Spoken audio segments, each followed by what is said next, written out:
Hello and welcome to another video from the greatest trout on YouTube, and it is my Premier League Week 13 weekly review of this weekend's events, where Manchester City and Arsenal both suffered defeats against West Brom and Liverpool. Liverpool all of a sudden turned into Barcelona, whilst United managed to scrap a late winner from the German beauty Bastian Schweinsteiger, although it will go down as a Dini own goal. Chelsea also won, but that probably won't have much of an effect in the larger scheme of things. So let's just dive straight in and talk about the Watford versus Manchester United game. And really, this should have been sealed way before the 90th minute. I mean, I wouldn't say we dominated the first half, but we definitely were the better team. Schneiderlin especially was sort of in there just snuffing everything out as he usually does. Schweinsteiger was also sort of doing that, although I do think Schweinsteiger had a bit of a poor game. I still don't think he's quite acclimatised to the Premier League. Or maybe it's just maybe that he's older, maybe he is done. But he was giving the ball away a bit and putting us in a few precarious positions. But really, we were going well at the start.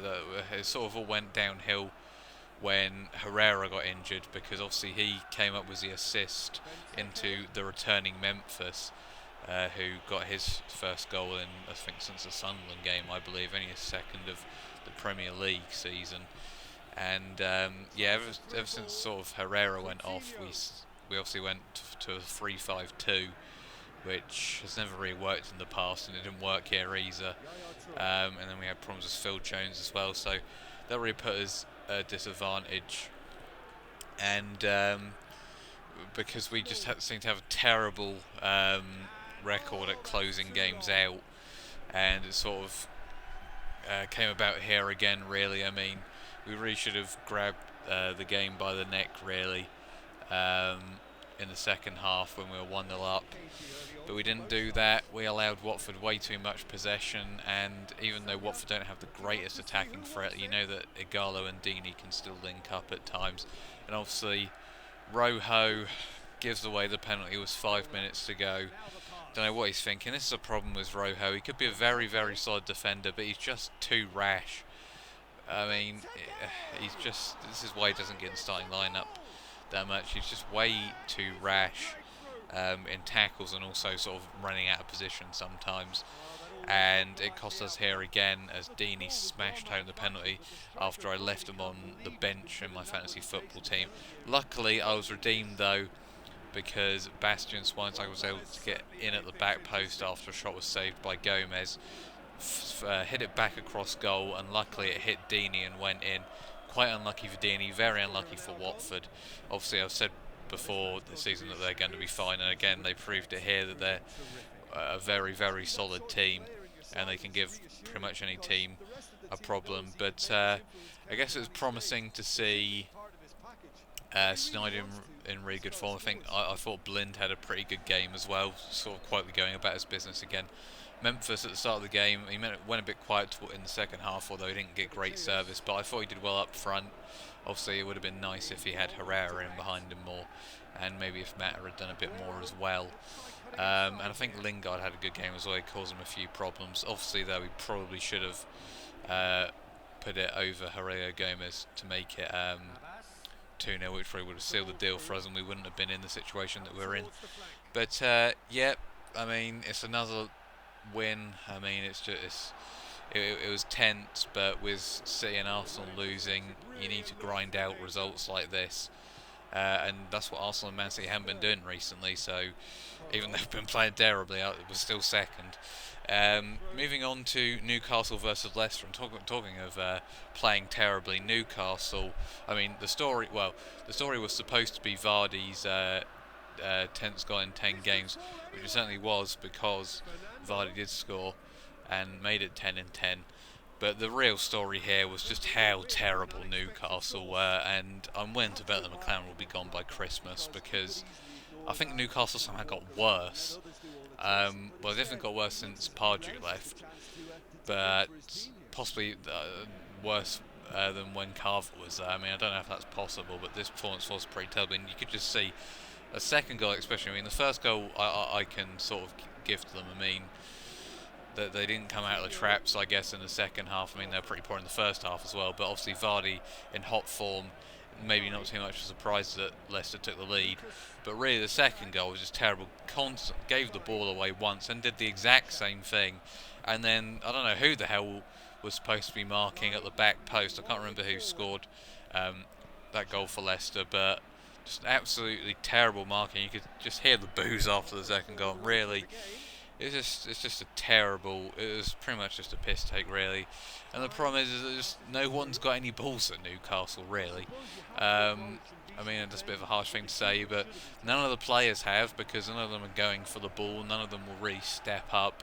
I mean, you've got Mitrovic and Perez trying to do what they want to do, but I mean, Perez and Wijnaldum and even Mitrovic are all quite young, and there's no one really stepping up. And obviously McLaren isn't really a great leader. He's more of a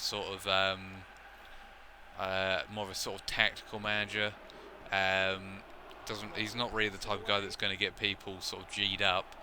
And then the fans, I have to admit, are sometimes a bit of a problem as well, because really you go into the stadium just to boo your club. I mean, if you want to really have a protest, just don't turn up. Because again, that will send the message to Ashley and McLaren. Just it's just the performances have been absolutely horrendous, and it really was men versus boys in this game. I think McLaren will be gone probably by Christmas, if not later. But Newcastle really have to sort their act together, because going down a league won't help them, I don't think. Moving on to West Brom versus Arsenal, and this is typical Arsenal. They'll probably win midweek now, but I've forgotten the last time Arsenal were able to string 2 wins together in the Premier League. Or a win in the Premier League and then a win in Europe. Actually, it might have been recently, but it doesn't happen very often for Arsenal, because they really gifted the win to West Brom here with a few lapses in concentration. They were 1-0 up. You would be thinking that they'll be able to close it out, but instead they did a me on FM16 where I've lost a 1-0 lead 3 times away from home, and it is incredibly difficult to win away from home on Football Manager 2016. But it was terrible set piece defending from Arsenal for West Brom's first goal. Well, that isn't entirely surprising. I mean, a pewless club from a set piece against Arsenal. You sort of know what might happen, and it happened again here as West Brom equalised. And then obviously West Brom then took the lead after Koscielny was well out of position, and then Arteta, for people, turned it into his own net, and Arteta really isn't good enough in the position that he plays in. And then the Cazorla penalty, which was just horrendous and quite funny, I thought. So Arsenal, not a great performance by them, and there seems to be sort of same old for Arsenal. I doubt they'll win the league. Moving on to Everton versus Aston Villa. Everton absolutely destroy Aston Villa here. Lukaku getting 2. I reckon he'll probably be the summer transfer window sort of guy next season with whoever tries to come in for him. But I can see a few clubs going in for him, and maybe that sort of being one of the transfer sagas of the next summer transfer window. But De La Feu was just giving Richardson hell as well, and I do fear for Villa, because they're reminding me a lot of Fulham a couple of seasons ago. Sort of that club with a lot of history. They've been in the Premier League for quite a while. Obviously, Fulham weren't quite in for as long as Aston Villa have been in for, but if they start sacking managers left, right and centre, then they're going to have a problem. I think they have to, even with this result, they have to keep going on with Remy Gardner or whatever his name is. But they just don't have the players, especially defensively. I mean, Richards and Lescott and Richardson, they're just making mistake after mistake, and you've got Hutton in there as well. This really isn't a convincing side, and I can only really think of Gusted going forward, and maybe Jack Grealish. But really, I mean, Gusted needs service, and Grealish is very on and off at this stage in his career. So I don't quite know where the help's going to come from for Aston Villa, and maybe this is the season that they go down. It wouldn't surprise me. Um, Moving on to Swansea versus Bournemouth, 2-2, probably a fair result here with the two sides' sort of recent form. I mean, Swansea haven't been playing great recently, but they probably deserve to point out of this. And Bournemouth have been very, very good in the last couple of games, haven't really got the results that they wanted, and it's sort of the same here, throwing away a 2-goal lead, maybe showing their naivety a bit, especially giving away the penalty as well when they're 2-1 up. Obviously, King finally scored for Bournemouth. Bit of unluckiness on the part of Swansea there, but it's nice for King that he can finally he finally got a goal here, and maybe he can push on a bit after that for Bournemouth. But I still don't think he's the greatest striker option in the world, and they really do need Murray in there. But yeah, Swansea are just going for a bit of a bad patch. It'd be ridiculous to sack Monk, although it wouldn't surprise me in the Premier League these days. So they should obviously keep him in there. And, well, unless it goes completely wrong, but I really can't see that happening. With the clubs that are down there, I can't see Swansea getting dragged into it. Anyway, moving on to Chelsea versus Norwich. And basically, this result means nothing. Chelsea will be judged next week when they face Spurs, because that's going to sort of be built as a very big top four game, with the way Spurs have just demolished West Ham and really building confidence. Chelsea, obviously, with a lot of nice fixtures coming up after the Spurs game, will sort of, it's going to be a very, very big game. It's going to be built up a lot. But this game was sort of, it didn't really mean much. You sort of knew Chelsea were probably going to win. And really it was a lapse in concentration from Norwich. Not the first time that's happened, I can tell you that. They just seem to have a horrendous problem with lapses in concentration, Norwich, especially in the defence. And that's really what's made them concede the goal here, just lapse in concentration, not reacting quick enough to the free kick, and Costa got a very, very crucial goal for him to maybe finally push on. And Norwich, I think it's a bit harsh to say, but I think they're just going to be relying on other teams being slightly more crap than them, which is what's happening at the moment. Moving on to Southampton versus Stoke, and Stoke continues to be the most bipolar team in the league. Much like Mark Hughes' managerial career, really, you just can't figure this lot out. I mean, Shaqiri still doesn't really look like the real deal. He's missed quite a few chances, but Bojan is really dragging Stoke out of the shit constantly, and he did it again here, scoring the only goal of the game. Southampton had a bit of an off day here, really, although they should have had a penalty. And really, this game highlighted one thing, and that's that Ryan Shawcross really is needed at Stoke, because I still don't think they've actually conceded a goal when he's come back in. It's ridiculous how much they need him, and yeah, if he gets injured, then maybe Stoke could be dragged into it.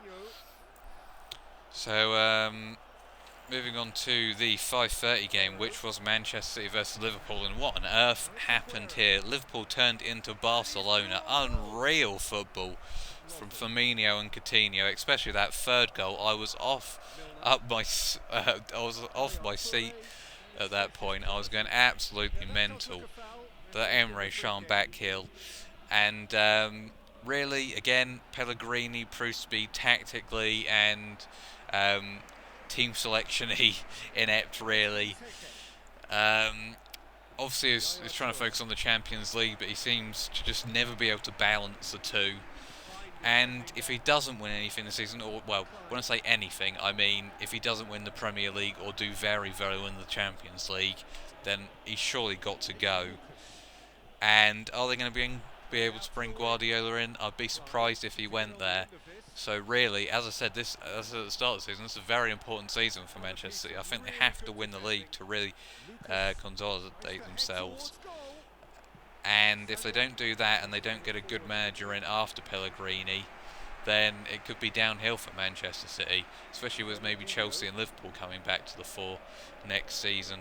So it really does hang in the balance here. But going back to Liverpool, they really can push for the Champions League now. It's going to be an interesting battle for fourth this season now. I mean, you'd think it would probably be between City, United, and Arsenal for the league, and who's sort of slightly less worse, because none of them particularly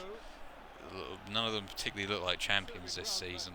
But the top four battle could really be interesting. Liverpool, Spurs, Everton, and Chelsea, you would probably think will be in there. And I could definitely see Liverpool getting that spot at the moment.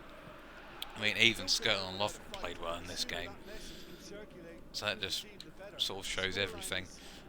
Moving on to the only Sunday game, Spurs versus West Ham, and Spurs giving a lesson to Manchester United in how to close out a game here by making it 3-0 pretty soon in the second half. And really, West Ham weren't in this game too much at all. They really did miss Payet, looked a bit lost without him. And they really didn't use Carroll well enough. I'm not sure I would have started him either, but they didn't really use the pace of Sacco and Moses that much, and they weren't really delivering too many crosses into Carroll. I mean, Carroll was doing well to win a few flick-ons, but they really weren't able to create enough. And Spurs, much like the Arsenal game, just really dominated possession and were able to find their way quite a few times. Harry Kane blasting in too, which is very, very good for his confidence, and I wouldn't be surprised if he does very well against that Chelsea defence.